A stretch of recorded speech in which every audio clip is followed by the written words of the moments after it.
ఈరోజు మాకు ఎంతో గొప్ప విషయం ఏంటంటే మేము ఇక్కడికి వస్తామని కూడా ఊహించుకోలేనంత ఇదిగా రావడం జరిగింది ఇక్కడికి. తరువాత మేమేదో ఆ రోజుల్లో మా అమ్మ తరపున ఉండబట్టి చుట్టాలను బట్టి మేము అక్కడ పోయి చూస్తా స్వామిని పోయినప్పుడల్లా కలిసి మాట్లాడిస్తూ ఉన్నాం. తర్వాత మా జవాల్లో కూడా బాగా లేకపోతే మేము పోయేసి అడిగితే మా జవాలు 4 పడిపోతే 4లో 2 చచ్చిపోతాయి, 2 బతుకుతాయి అన్నాడు స్వామి. ఆ రోజు కూడా అట్టనే ఇంటికి వచ్చేళ్ళకి 2 చచ్చిపోయినాయి, 2 బతుకున్నాయి. ఆ నుంచి ఏం పోషి జరగలేదు. తర్వాత ఎక్కడ 4-5 కిలోమీటర్లు ఎక్కడున్నా కానీ స్వామి కాడికి పోయి కలిసి వస్తూ ఉండేది. దాంతో పరిచయం బాగా లావాదేవీ ఉన్నది. తరువాత కొద్ది రోజులు ఆయన చనిపోయినాక నేను ఎంటర్ కాలేదు. 2 ఏళ్ల తర్వాత నన్ను మర్చిపోయావు ఏమయ్యా, నేను జ్ఞాపకానికి రాలేదా అని వచ్చి సభలో చెప్పాడు నాకు. సభలో చెప్పినాక నాయన నాదే తప్పు, నేనేదో ఇంతవరకు అనుకోలేదు అని తప్పు నాదేం క్షమించమని కోరుకొని ఆ రోజు ఆ వారంలోనే శనివారం బయలుదేరి ఏదో మనకు కలిగిన కాడికి 2 బియ్యం తీసుకొని ఇంట్లో మేము బయలుదేరి పోయి ఆ రాత్రి ఎక్కడ నిద్ర చేసి వచ్చాం. తర్వాత అప్పటి నుంచి ఎప్పుడు వీలుంటే అప్పుడు సంవత్సరం 4 తరాలు కానీ 5 తరాలు కానీ 10 తరాలు కానీ వస్తూ ఉంటాం గొలగముడికి. ఒకప్పుడని లేదు. పోయి కూడా నెల అయింది నేను గొలగముడి పోయి. మళ్ళా కూడా అలా పోవాలనుకున్నా అనే దృష్టిలో పెట్టుకొని ఆయన కాడికి వస్తా ఉంటాను. అది నా కార్యక్రమం. మా ఊరికి వెంకటస్వామి వచ్చినప్పుడు 4 దిక్కుల 4 గెముళ్ళలో వచ్చేసి అమ్మళ్ళు కట్టించి మేము చిన్నపిల్లవాళ్ళప్పుడు జరిగింది. తర్వాత పశువులు విపరీతంగా చచ్చిపోతున్నాయి. మావి కూడా కాడెద్దులు చచ్చిపోయినాయి. అప్పుడు గొప్ప ఎద్దులు కాడెద్దులు చచ్చిపోయాయి. తర్వాత ఆడ నుంచి ఆయన వచ్చి మండలు కట్టించినాక ఎట్టి పరిస్థితుల్లో ఏం జరగలేదు. ఆడ నుంచి దారాలు ఆయన ఇచ్చింది అప్పట్లో కూడా ఏళ్ళ ముద్దలు వేసిన పేపర్లు అవి గెవుళ్ళలో కట్టించేసాడు. ఆడ నుంచి మాకు పోషి కూడా జరగలేదు. బాగా ఆ రోజు నుంచి బాగానే ఉంది మా ఊరి పరిస్థితి. సంతోషంగా ఉంది. ఇవాళ మీ గాడికి వచ్చి మీ నలుగురితో కలిసి మాట్లాడడం ఆ నాయన లీల నన్ను అది నిజము. లేకపోతే నేను ఏంది సోలాబాద్ నుంచి రావడం ఏంది, ఆ నాయన ప్రోద్బలంతో వచ్చానమాట. నెక్స్ట్ రేపు ఆలం వద్దాం అనుకున్నా. ఏళ్ళ పని ఉండి కూడా కాదులే నాయన పో అన్నట్టుగా చెప్పాడు. అందువల్ల రాదగిన వచ్చా. ఆడ నుంచి మన గొలగముడి పోదాంలే అనుకుని వచ్చేసా. ఎంత మాట, చాలా మంచి మాట చెప్పావా. వెంకటస్వామి అక్కడ తెప్ప మీద ఉండేవాడు. ఎక్కడ పెన్నబద్దెలు తెప్ప మీద. ఒకసారి వీళ్ళందరూ ఆ ఊళ్ళో ఎక్కడో భిక్షం ఎత్తుకొచ్చి అదే అన్నం తెచ్చారు కదా, తెచ్చేసి అంతా తినేసి ఆమెను పడుకున్నారు. అక్కడ మామూలు మానవ మాత్రులు పడుకోలేరు. ఎందుకంటే అక్కడ ఉన్నాయి చేదుల పురుగులు విపరీతం. చేదుల పురుగులు అదేవిధంగా ఒక్కర వదిలితే చీమలు ఇవి కొడతా ఉంటాయి అన్నమాట. అందుకని ఎట్టోహట్టు మొత్తం మీద అవి ఇవి పరుచుకొని మధ్యాహ్నం ఏదో ఉన్నది కడుపులో వేసేసుకొని పడుకున్నారు. పడుకొని ఇంకా అప్పుడు వెంకటస్వామి చిన్నగా అన్నాడు. గోపాలయ్య ఉండేవాడు ఆడ. గోపాలయ్య అని కోటి తీర్థంలో ఉన్న ఆయన స్వామి దగ్గర ఉండేవాడు. అయ్యా అన్నాడు. ఆయన చాలా సున్నితంగా మాట్లాడాడు. అంటే ఏం స్వామి అన్నాడు. ఎండనబడి ఆకలితో ఒక ఆయన వస్తున్నాడయ్యా. ఇతని గుండెలో రాయబడింది. ఏమో దేవుడా ఈయన అన్నం పెట్టకపోతే ఈయన ఒప్పుకోడు ఎట్లా అని. స్వామి అందరూ అన్నం తినేశారు, దబర గడిగేసినారు, బోళ్ళు ఇంచేసినారు. ఆమె ఇంకా దబర గడిగేసి అయిపోయింది, ఇంకంతా పడుకున్నారు అన్నాడు. అంటే సమాధానం చెప్పేశాడు. స్వామి ఎంత గొప్పవాడంటే ఎవరైనా చేత ఏదైనా పని చేయించాలంటే ఎటైపోద్ది, ఎందుకైపోద్ది, ఇదేంటి అదేంటి అని మాట్లాడతారు. మామూలుగా అయితే ఆయన మాట్లాడడం, ఎందుకంటే ఆయన కార్యసూర్యుడు. ఆయన ఏం చేశాడు, మళ్ళీ కొంతసేపు ఆగి అయ్యా చాలా ఆకలితో ఎండనబడి ఒక మనిషి వస్తున్నాడయ్యా, అన్నం పెట్టాలయ్యా అన్నాడు. అనేటోడికి మళ్ళీ ఇతను లేదని చెప్పినాను కదా స్వామి అన్నాడు. ఇతను సమాధానం రెడీ. మళ్ళీ కొంచెంసేపు ఆగిన తర్వాత మళ్ళీ అదే అన్నాడు స్వామి. ఇతని లోపల ఆవేశం స్థాయి పెరుగుతూ ఉంటుంది. అప్పుడు ఏం చేశాడంటే, ఏం చేసేది, అటు ఊర్లో కన్నా పోయి వస్తాను, 4 ఊళ్ళన్నా తిరిగి వస్తాను, ఏదో ఒకటి ఆ ఎండలో ఇంకా తప్పదురా దేవుడా ఈయన వదిలేటట్లేదు అని అతను సిద్ధపడ్డప్పుడు అప్పుడు స్వామిలో ఒక గొప్ప కరుణ ఉంటుంది, దయ ఉంటుంది, చాలి ఉంటుంది. అది 2 చోట్ల జరిగింది చెప్పుకుందాం. మంచి ఎన్నిసార్లైనా చెప్పుకోవాలా, ధర్మం ఎన్నిసార్లైనా చెప్పుకున్నా పాతబడిపోదు. ధర్మం నిత్యనూతనంగా సూర్యోదయ సూర్యాస్తమయాల్లాగా మహాత్ముల కరుణ వలె ఎప్పుడు గంగా జలంలాగా హిమవన్ నగంలాగా పరమపావనంగా పవిత్రంగా ఉంటుంది. అక్కడ ఏమైందంటే, అయ్యా దాన్ని అలా తీస్తే 4 మెతుకులు వస్తాయి కదయ్యా. ఈలోగా ఆ మనిషి ఎండనబడి వచ్చాడు. ఆయన స్వామిని చూడడానికి వచ్చేప్పటికి అడుగు తీసి అడుగు పెట్టలేనంత ఆకలితో వచ్చాడు. ఆ వచ్చినవాడు చాలా దూరం నుంచి నడుచుకొని వచ్చాడు. ఒకవైపు ఎండ, పైనుండే టవల్తో మొహం తుడుచుకుంటా వచ్చి కూర్చున్నాడు. ఆయనకు అన్నం పెట్టాయా, ఇంకా ఈయన ఇంక ఎగరలేడు, దూకలేడు, కూర్చోలేడు. అట్లా 4 మెతుకులు ఉన్నాయేమో చూడయ్యా అంటే ఇతని జ్ఞానం చూస్తే, గోపాలయ దృష్టిలోంచి చూస్తే అన్నం తిని కడిగేయమన్నారు. అంటే ఏమన్నా కడిగేయమని చెప్పారు, వాళ్ళు కడిగారో లేదో. అప్పుడు పోయి చూస్తే దాంట్లో ఎక్కడెక్కడ 4 మెతుకులు ఉన్నాయి. ఏంది ఆయన చెప్పినాడు కదా అని అట్ట తీస్తే ఒక పిడికెడు అన్నం వచ్చింది. ఆ అన్నం తీసి పక్కన పెట్టి మళ్ళీ తీస్తే మళ్ళీ ఇంకో పిడికెడు వచ్చింది. అరే ఇదేదో భలే విచిత్రంగా ఉందని తీస్తూనే ఉన్నాడు, పెడుతూనే ఉన్నాడు. అతని కడుపు నిండిపోయింది, మెతుకులుగానే ఉన్నాయి. భరద్వాజ మహర్షి విందు గురించి వింటే రామాయణాన్ని ప్రశంసిస్తాం. ముక్కు తిరుపాల ఇంటిలో ఒక పేద ఇంట్లో అంత అన్నం వచ్చి 10 మంది తింటే అది లోకానికి ఎక్కడ తెలుస్తుంది? ఇదే వెంకయ్య స్వామి గన మరో చోట గన ఇటువంటి దివ్య ప్రభాభాసితమైనటువంటి దివ్యలీల జరిగి ఉంటే వెంకటస్వామి గారు ఎన్ని చెప్పుకుందరు, ప్రపంచమంతా వేణోళ్ళ ప్రశంసించి ఉండారు. ఆ చిన్న తిప్పు మీద అక్కడ ఆకలిగొన్న మనిషి యొక్క ప్రాణం సంతోషపడితే జగన్మాతకు తెలిసి ఉండవచ్చు, ప్రకృతి మాతకు తెలిసి ఉండవచ్చు, పరమాత్ముడికి తెలిసి ఉండవచ్చు, మహాత్ములకు తెలిసి ఉండవచ్చు, బాబయ్య వెంకయ్య స్వామి హృదయం ఆనంద తరంగితమై ఉండవచ్చు, షిరిడి సాయిబాబా వారు అనుగ్రహించి ఉండవచ్చును. కానీ సామాన్యుడికి ఏం తెలుస్తుంది? ఆకలి తీరినవాడు మర్చిపోయి ఉంటాడు, పెట్టిన గోపాలయ జ్ఞాపకం మనం అడిగినప్పుడు ఎప్పుడో చేసుకున్నాడు. కానీ ఆ వెనక జరిగిన భగవంతుడి ఆశీర్వాదం మాత్రం మానవాళికి అందాలనే ప్రయత్నం మన ఈ సత్సంగం. ఇంకొక విషయం ఉంది. ఒకసారి ముదిగేడుకు వచ్చాడు ఆయన. ఈరోజు ఉదయం మనం ఒక పని మీద ఒంగోలుకి వెళుతూ దారిలో స్వామి పరిశోధన గురించి కొంత ఆలోచిస్తూ ఉన్నాం. అప్పుడు అక్కడుండే అక్కిం వెంకటరామరెడ్డి కుటుంబం, కృష్ణారెడ్డి, లక్ష్మమ్మ వీళ్ళందరి గురించి చెప్పుకుంటున్నాం. ఒకరోజు ఉన్నట్టుండి, అంటే మన మామూలు నెల్లూరు జిల్లా భాషలో చెప్పుకుంటే వేళాపాళా లేకుండా, అంటే వస్తానని చెప్పేదిలే, అంటే ఇప్పుడు మనం పాటించే మర్యాదలు, ముందుగా ఫోన్ చేయాలి, మనిషి చెప్పుకోవాలి, వెళ్ళాలి అనేవి కృతకమైన మర్యాదలు. నీకు ఎవరి పట్లైనా ప్రేమ ఉంటే, ఆత్మీయత ఉంటే, నీవు వాళ్ళ దగ్గరికి ఎప్పుడైనా సమాశ్రయించి రావడం అనేది ఋషుల మాట. అంటే చెప్పిపోవడం నేరం కాదు, తప్పు కాదు, చెప్పవలసిన అవసరం లేనంత ప్రేమ ఉండడం మన అవసరం, అది భారతీయం. అందుకని మీరు నా ఇంటికి వస్తూ ఉంటే నేరుగా వచ్చి వీలైతే నేను ఉంటే కలుస్తాము, లేకపోతే మాట్లాడుకుంటాము, 4 మంచినీళ్ళు, కొద్దిగా మంచినీళ్ళు తాగి 4 మంచి మాటలు చెప్పుకోకపోతే ఏమవుద్దట? అటువంటి సంస్కారం మన లక్షణం. అట్లా కాకుండా ప్రతిదానికి ముందుగా ఇన్ఫర్మేషన్ ఇస్తే కానీ పోకూడదు అనేది మనం భారతీయత కాదు. భారతదేశంలో గొప్ప ఆత్మీయత ఉంది, ధర్మనిష్ట ఉంది.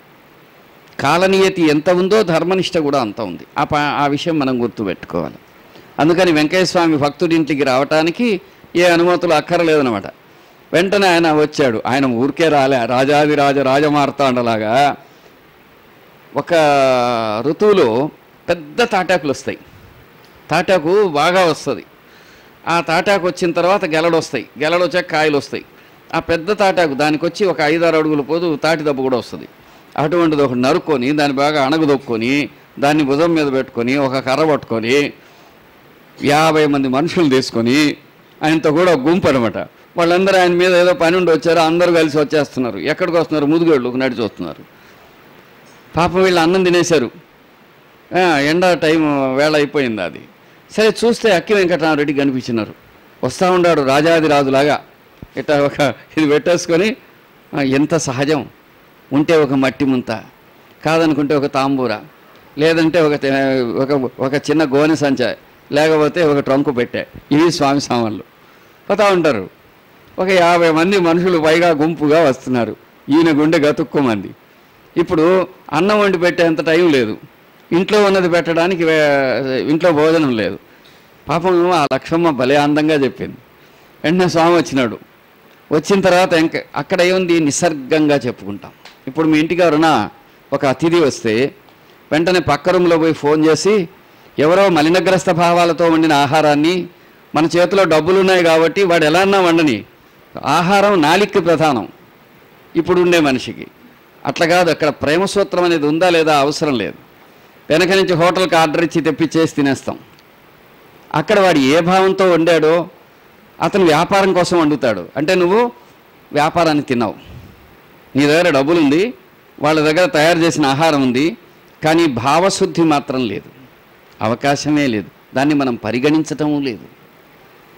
భావశుద్ధియే జ్ఞానసిద్ధికి మూలమని ఆ విధంగా ఆహారం తినాలని, ఆ వండుకున్న ఆహారం సాటి వాళ్లకు పంచుకొని తినాలని, పంచుకోకపోతే అది పాపమని, భుంజతే తే త్వగం పాపం ఏ పచంతి ఆత్మకారణాత్ అని చెప్పిన జాతిలో పుట్టాం మనం.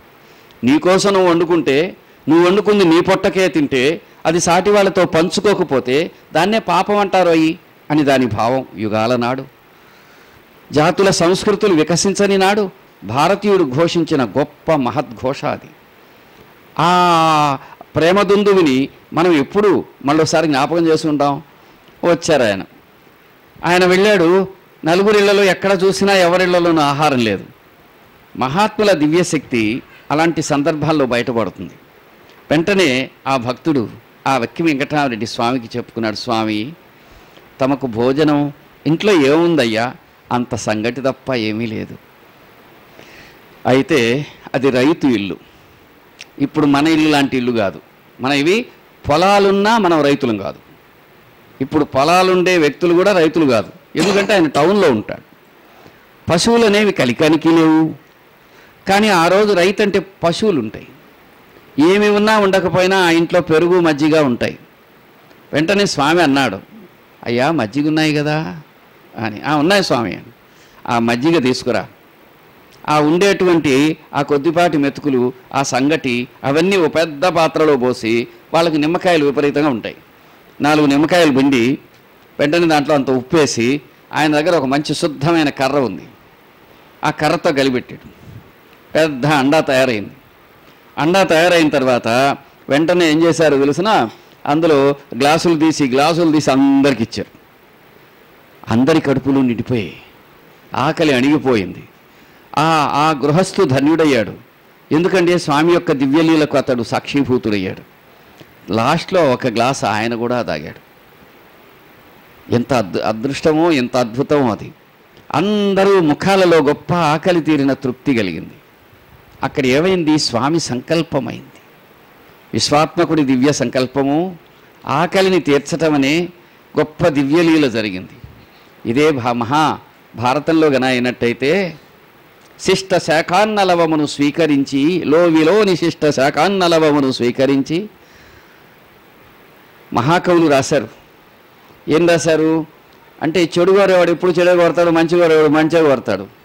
దుర్యోధనుడు దగ్గరకు దూర్వాసుడు వచ్చాడు. దూర్వాసుడు ఒక ఉత్తముడైనటువంటి సాధువు. ప్రాచీన ఋషులందరూ ఈనాటి శాస్త్రవేత్తల వంటి వారు. ఆ మహానుభావుడైన దూర్వాసుడు రాగానే ఆయన్ని భలే సేవ చేశాడు. మామూలుగా అతని స్వభావం తక్కువ, అట్లాంటి వాడు కాదు. అందుకని దుర్యోధనుడు సేవించిన తర్వాత ఇతని సంగతి తెలిసి, నాయన ఇంతగా సేవించావు, ఏం కావాలో అడుగు అన్నాడు. ఏం అడిగినా ఇస్తారా స్వామి? ఇస్తాను. ఏం లేదండి, మామూలుగా ఎవరైనా కొంతమంది అంటుంటారు కదా, నాకు 2 కళ్ళు పోయినా పర్లేదు, ఎదుటోడికి ఒక్కన్న పోవాలని. అట్లా తన వరాన్ని వదులుకోవటం కాదు, కానీ అవతలకి అపకారాన్ని కోరాడు అతను. ఏం కోరాడంటే, మీకు 10,000 మంది శిష్యులు ఉన్నారు కదా, అందరినీ తీసుకోవాలి, కండిషన్ 1. రెండోది, ఆహారం వేళ దాటిన తర్వాత అడవిలో ఉండేటటువంటి పాండవుల దగ్గరికి వెళ్ళి ఆహారం అభ్యర్థించాలి. ఆ ఒక్క పని చేయండి చాలన్నాడు. అంటే అర్థమైంది, అసలు ఉండేది అడవిలో, అక్కడ వీళ్ళు 10,000 మంది పోతే ఆయన అన్నం పెట్టకపోతే రాజుగా ధర్మం తప్పుతాడు. కాబట్టి ఈయన కోపం వస్తే ఈయన తిడతాడు, శపిస్తాడు. ఇంకా కొంతకాలం పోతాడులే, పాడైపోయాను. అవతల వాడు చెడు కోరుతున్నాడు, వీడు చెడు కోరుతున్నాడు. కోరి పొమ్మన్నాడు. ఒరే ఇటువంటి వాడివా అనుకున్నాడేమో దుర్వాసుడు. సరే అన్నాడు. ఎందుకంటే ముందు కమిట్ అయిపోయాడు కదా, వాగ్దానం ఇచ్చేసాడు. సరే, సరిగ్గా అదే వేళకి ఆ విధంగా వెళ్ళి స్నానం చేసి వర్తమానం పంపించాడు. నాయన, నేను నా 10,000 మంది శిష్యులతో వచ్చాను. ధర్మరాజా, ద్రౌపది, మీరు భోజనానికి మీ దగ్గరికి వస్తున్నాము అని. మహారాజులు, చక్రవర్తులు ఎవరి పాదాల మీద పడతారో అటువంటి ఋషీశ్వరుడు ఒక వర్తమానం పంపితే నిరుపేద జీవితాన్ని గడుపుతున్న ఆ అడవిలో ఉండే ధర్మరాజు భార్యకు చెప్పాడు. ఆమె ఏమన్నది, మామూలుగా అయితే ఏం చేస్తారు, టైం కంటే ముందు ఒక 10 రోజుల తర్వాత పలానా రోజు వస్తున్నాడంటే అడవిలో దొరికేటువంటి ఫలాలు ఇవన్నీ తీసుకుని వాటన్నిటిని సమీకరించుకొని అవకాశం ఉన్నంత వరకు అక్కడికి ఇచ్చి వారిని ప్రార్థిస్తే ఆహారం సరిపోయిండొచ్చు. అందుకు అవకాశమే లేదు. అప్పుడు ఆమె వెంటనే కృష్ణుణ్ణి ప్రార్థించింది. కృష్ణుడు జగద్గురువు, మహాత్ముడు. ఆయన మరో నిమిషం ఎక్కడో పని ఉండో వచ్చినట్టు వచ్చేసినాడు. చెల్లెలు కదా ఆమె. వచ్చి, అమ్మాయి ఇట్లావే అని పిలిచి, అదిగో ఏముందో మీరు తినగా మిగిలిన పాత్ర తీసుకురా అన్నాడు. తీస్తే అక్కడ మెతుకు మెతుకు ఏమున్నాయి, ఉడకబెట్టిన ఆకులు, అలుములు, కాకపోతే కందమూలాలు, అన్ని అడవి బియ్యపు మెతుకులు, అవన్నీ తీసుకుని ఒక్క పిడికెడు నోట్లో వేసుకొని, ఇంకా నీ ప్రాబ్లం అయిపోయింది, నీ సమస్య తీరిపోయింది రానైనా, నేను వస్తానని కృష్ణుడు వెళ్ళిపోయాడు. ఆయన పనికి ఆయన వెళ్ళిపోయాడు. వెళ్ళిపోయిన తర్వాత దూర్వాసుడు అక్కడ పక్కనే ఉండే నదిలో మునిగున్నాడు. స్నానం చేసి కదా భోజనానికి రావాలా.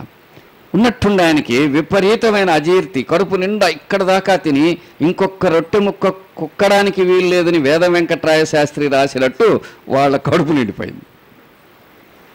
వేద వెంకటరాయ శాస్త్రి గారని ఆయన నెల్లూరుకి చెందిన ఆయన ప్రతాపరుద్రీయం అని చెప్పి ఒక నాటకం రాశాడు. నాకు గుర్తున్నంతవరకు ఆ నాటకంలో ఒక విందు గురించి చెప్పబడింది. అందులో ఒక ఆయనకు ఏమి బాగా విపరీతంగా విందు భోజనంలో తినేసి ఊపిరాడకుండా పోతుంది. అప్పుడు అతన్ని తీసుకెళ్తారు ఒక దగ్గరికి. ఒక వైద్యుడి దగ్గరకు పోతే వైద్యుడు ఈ ఔషధం తీసుకో అంటాడు. అయ్యా, అందుకు అవకాశం ఉంటే ఒక రొట్టె ముక్క నేతగారి కుక్కనా అంటాడు. అట్లయిపోతాడు దూర్వాసుడు. వెంటనే మరో నిమిషం దూర్వాస మహర్షికి అర్థం అవుద్ది ఏదో జరిగిందని. శిష్యులను చూస్తారు, అందరూ అదే స్థితిలో ఉంటారు. పీకలకు పైకి బతిలాడిన ఆచమనం చేయటానికి, అంటే ఒక నీళ్ళు ఇటు పోయటానికి కూడా వాళ్ళకి అవకాశమే లేదు. కొంచెం కొద్దిగా నీళ్లు గొంతులో పెట్టడానికి కూడా వాళ్ళకు ఓపిక లేదు. అప్పుడు సంతోషంగా వచ్చి, ధర్మరాజా, నేను ఇదిగో ఈ పని చేయడానికి పోయాను, అతనిట్టు కోరాడు. ఆకలి లేనప్పుడు ఆహారాన్ని స్వీకరించవలసిన ధర్మం లేదు, సంపూర్ణ ఆయన ఆహారం కృష్ణ ప్రేరితమై మాకు లభించిందోయి అని అనుగ్రహిస్తారు. ఈ విధంగా తత్వాన్ని చెప్పుకోవడానికి సత్సంగం అంటారు. ఈ చెప్పుకోవటమే ఒక భాగవత లేకపోతే పురాణము. పురా అంటే గతంలో జరిగింది, నవ అంటే అత్యాధునికంగా అన్వయించి చెప్పుకోవటం అని అర్థం అన్నమాట. ఆ విధంగా స్వామి చరిత్ర పురాణము, భాగవతము, మహాత్ముల కథ, పరమ పావనము, దివ్య సుశోభితము. ఇక్కడ విశేషం ఏంటంటే అట్లాంటి సంఘటనలు వెంకయ్య స్వామి చరిత్రలో, బాబా చరిత్రలో అక్కడక్కడ కనిపిస్తాయి. రాత్రి అయ్యేప్పటికీ నక్షత్రాలు కనిపించినట్టు మహాత్ముల జీవితాల్లో ఇట్లాంటి సంఘటనలకు కొదవే లేదు. ఇది భారత జాతి.